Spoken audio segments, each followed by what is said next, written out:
talk about.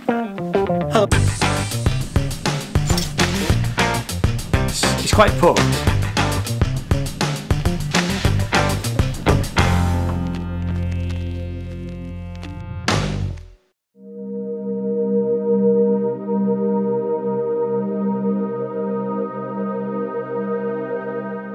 Hello and welcome, my name is Ian and this is just a quick video about a new synth that Korg have released, and it's a bit of an odd one.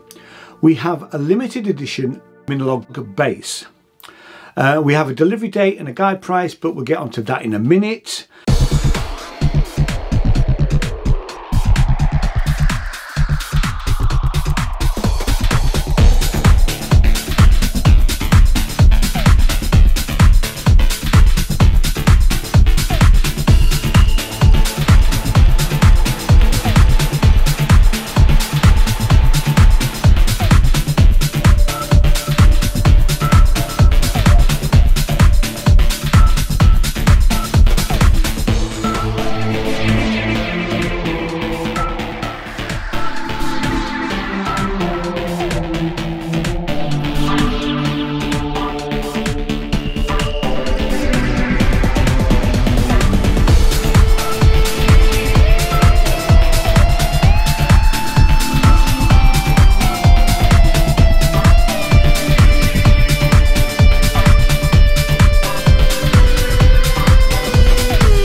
We've no videos yet, and I have asked Korg UK if they have one that they can send me for review, and I'm waiting to hear back about that, so maybe a full review in the future.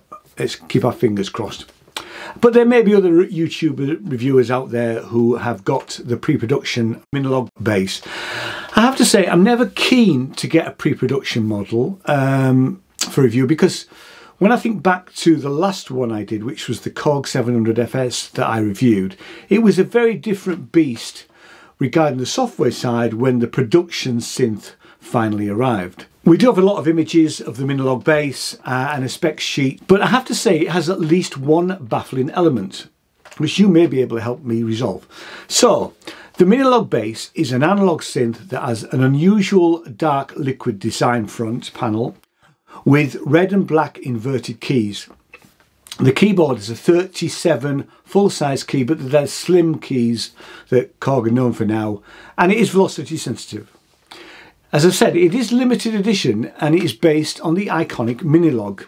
Made me wonder, did they have a few Minilogues left over? It has 100 built-in presets, which includes 40 dedicated bass patches and has another 100 user patches. The information says that everything can be customised, so I'm hoping that the 100 stock presets can be overwritten. It's 4-voice analog using Korg's true analog structure, which is 2 VCOs, 1 VCF, 2 EGs, 1 VCA and 1 LFO. There are 8 voice modes: poly, duo, unison, mono, chord, delay, arp and sidechain. Alongside the poly and chord modes, duo stacks 2 voices in unison. Unison works as a 4-part mono synth. Mono is monophonic, but we have a sub-oscillator playing an octave lower. Delay plays 3 voices in sequence after the first. Arp is a 4-voice arpeggiator, and sidechain lowers the volume of previously played notes, so that'll be interesting to look at. It's got an oscilloscope that we've seen on other Minilogues to visualise your sound.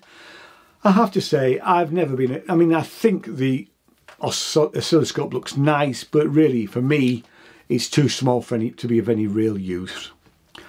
The Minilogue Bass includes cross modulation, oscillator sync and a ring modulator, alongside a high-pass filter delay to further expand your sound creation possibilities. The synth offers a 16-step polyphonic sequencer that can also capture the motion of up to 4 real-time controls. It can be overdubbed or step sequenced, alongside the ability to change the root position of the playback note by playing a key. The synth has a sandblasted 2mm aluminium front panel with a red coloured wooden patch rear, so the mahogany of the previous Minilogues has gone.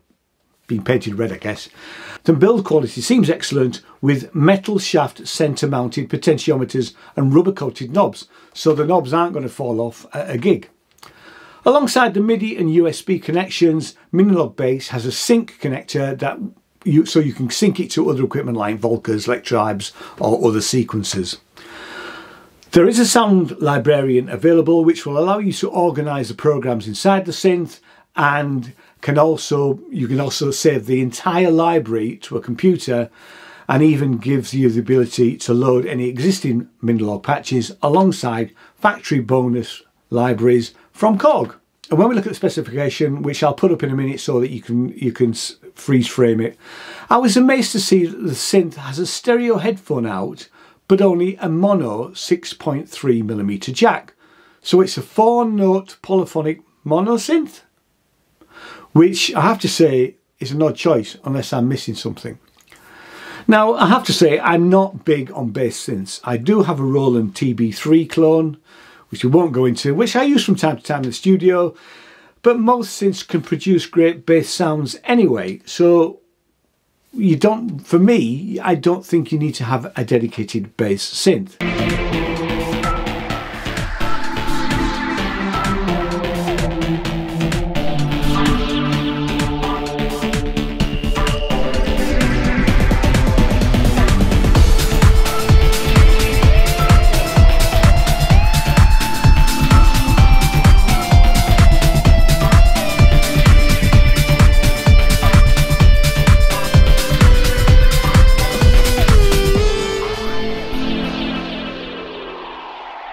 I love the look of it, but don't understand the mono-only output. It seems a bit daft to me, but anyway.